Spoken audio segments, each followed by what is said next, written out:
I normally talk about therapy through the lens of Jungian psychology, but the term shadow work has been used in spiritual communities for decades. In this series, we're talking about shadow work from the spiritual perspective as it's popularly being talked about and how it's done through Jungian depth therapy as well. We're also going to talk about common misperceptions, why real integration needs support and safety. Most of all, that shadow work should reduce shame, not increase it. This is a big topic, and this conversation ended up being over an hour long. So I've edited it into a short series for clarity. Each video has a different focus. And so just take what resonates, move at your own pace. And if you're working with your own personal trauma, make sure you have real support from a qualified, trained, and licensed professional. In this first section of our video series, we're going to be talking about what shadow work really is, what it isn't, and some common misperceptions. Welcome to Chiron Art Therapy. I'm Maggie Colwell, an art therapist and Jungian.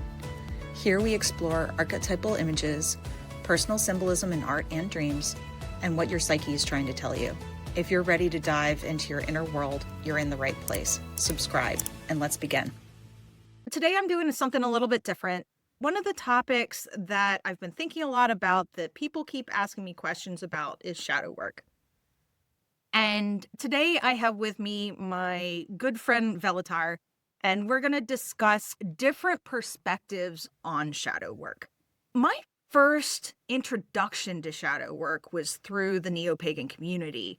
And I thought that I was doing shadow work and that I had really done a lot of soul searching and that it was related to things dark goddesses that I had an affinity for. I had already felt I'd done quite a bit of shadow work. Then I started Jungian analysis. And at this point, I think I'm 8 or 9 years into Jungian analysis, which is the birthplace of what we know as shadow work from Carl Jung and Jungian psychology. And what he said about it in a nutshell is that shadow work was the act of making the unconscious conscious. If consciousness is the light that we can see things with, anything that we can't see that we don't know is there is in shadow. If you have a candle, it casts a shadow, right? And the brighter the candle, the darker the shadow is. Somebody with a really bright personality and a lot of gifts is going to have even more of a shadow to look at. There has been, in the past couple of years, recently, even more than before, a popular uprising about shadow work.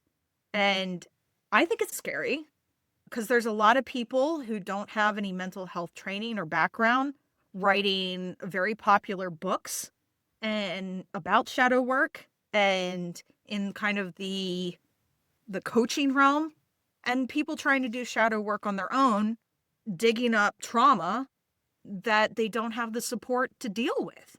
I was hoping we could have a conversation about different ways to look at shadow work, perceptions of that, and maybe I can try to figure out how to put this into words from somebody that isn't already steeped in Jungian psychology. Thank you. Well, I would agree. We came up in similar traditions in that shadow work was always one of those things that if you wanted to go for leadership, if you wanted to be able to lead people or to mentor people, you had to have a decent relationship with your shadow aspect, or at least know how to deal with it, that when you see it in others, you can help them through it. What do you, in your conception of it, what is your shadow aspects? What does that mean? I would agree. It is the subconscious. It is not just the subconscious is a really good word for it. It is the aspect of your subconscious that you're not even conscious about. Everybody knows about the subconscious.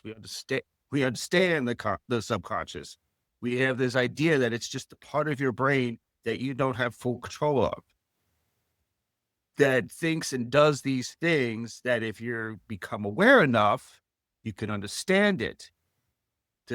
what I understand as what I consider shadow work, or the shadow side of that, is the part of that is that extra subset of the subconscious that we don't even know is there unless we really start digging into it. There's the surface level subconscious, and then there's this shadow work type subconscious, the deeper work. And I think that's where, and I think confusion of that it's just the bad part of your personality is your shadow. The parts of us that that we're aware of are parts of our consciousness that are our nasty parts. I want to clarify terms a little bit because Freud used the term subconscious for anything that was no longer conscious that had been suppressed. And he thought that anything that was not in our consciousness had been suppressed into our subconscious and that we had known at some point. Jung broke with that idea and said there's tons of things in there that an individual conscious person has never been aware of. And he found even some examples of patients he worked with of them knowing things in a state of psychosis that because of their life circumstance would have had no way to know about. The term that Jung used was the unconscious, not the subconscious. The subconscious is the antechamber underneath consciousness, if that makes sense. And the way Jung looked at it is that we have the personal unconscious, that's your individual parts that are not conscious, and then the collective unconscious, which is where all of humanity connects. And it's not your personal history, your personal astrology, your personal values, and your personality, but the things that are connected to things like mythology and culture. In the next video of this series, we're going to go into why shadow work isn't something that you can solve by thinking harder, and why integration is a different kind of process.